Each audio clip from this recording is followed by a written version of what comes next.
There once was a spider named Anansi, and one day he was walking along and he came across a rock that was covered in moss, and he said to himself, "Wow, that is a strange moss-covered rock." And kaboom! He hit the ground asleep. And about an hour later he woke up and he thought to himself, what just happened? And he was trying to remember what happened when he fell asleep, and he said to himself, "Oh, I was walking along and I came across this strange moss-covered rock." And once again, kaboom, he was asleep.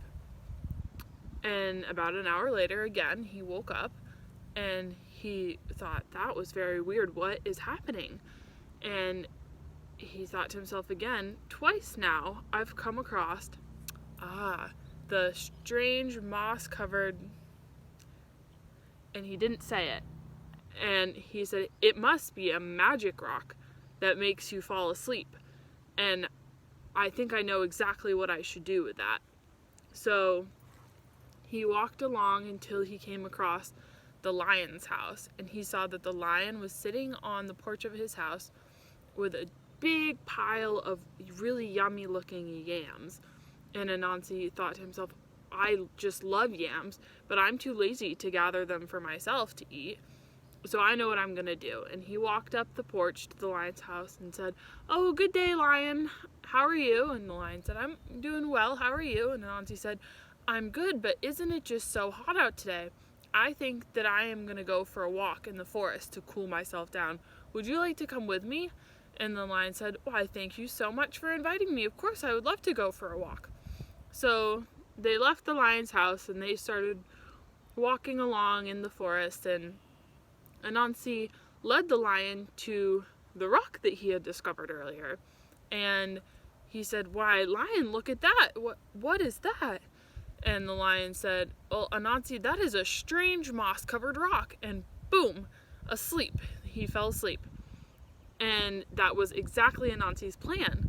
So he went back to the lion's house and he took all of the yams, every single yam that was on the lion's porch, and he took them and brought them back to his own house to eat. And about an hour later, the lion woke up and he was confused and his head was spinning, and he wondered, where is my friend Anansi? And Anansi was long gone. He was nowhere to be found. And so the lion made his way home, and when he got home, he discovered that all of the yams that he had gotten for himself were gone. They disappeared.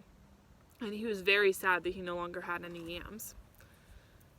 But Anansi thought to himself, that trick worked so well, I think that I might have to try it again. So he walked along until he got to the rhino's house, and he saw that the rhino had a huge pile of bananas on his porch. And Anansi thought to himself, bananas are my favorite fruit, and I must have those bananas, but I'm far too lazy to go and get bananas for myself. So I know what I'm going to do. And he walked up the porch to the rhino's house and he said, "Well, good day, Rhino." And Ryan said, "Hello, Anansi." And Anansi said, "It is just so hot out today. I think I am going to go for a walk in the forest to cool down. Would you like to come with me?" And the rhino said, "Why, sure, Anansi."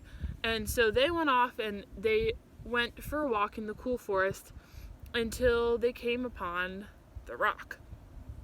And Anansi said, "Now would you look at that?" And Rhino said, "Wow, that is a strange moss-covered rock."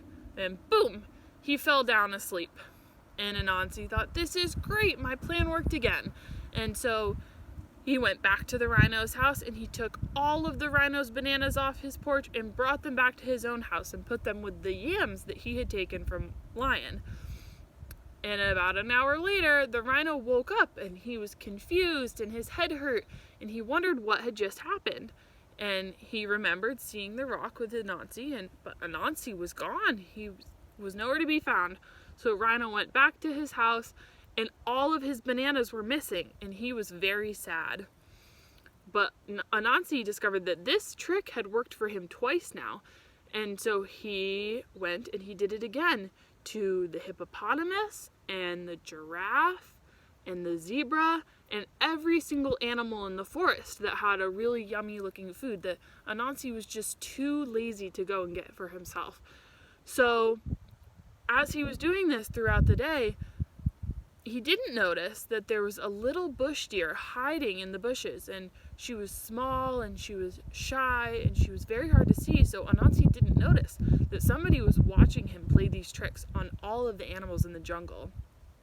And so the little bush deer thought, that was so mean, I have to do something to teach Anansi a lesson now that I know that he's doing this to everyone. So the bush deer went and gathered lots and lots of really yummy coconuts with yummy milk and fruit inside, and gathered them up and put them on their porch, and just waited for Anansi to come along. And Anansi came along, walking by the house, and said, "Wow, little bush deer, isn't it a hot day outside?" And little bush deer thought, yes it is. And Anansi said, "Would you like to go for a walk in the forest with me?" And she did. So they walked along until they got to the strange moss-covered rock. And Anansi said, "Wow, would you look at that? Do you see what I see?" And the little deer said, "No, I don't see anything. What are you talking about?" And Anansi said, Right there. Don't you see that?" No, said the deer. What do you see?" And Anansi said, it was starting to get angry that the trick wasn't working this time. And he said, "It's right there. I'm pointing at it. You see what I see?" And the little bush deer said, "No." And Anansi said, "Why don't you just say it?" And the little deer said, "Say what? What won't I say?" And Anansi said, You know."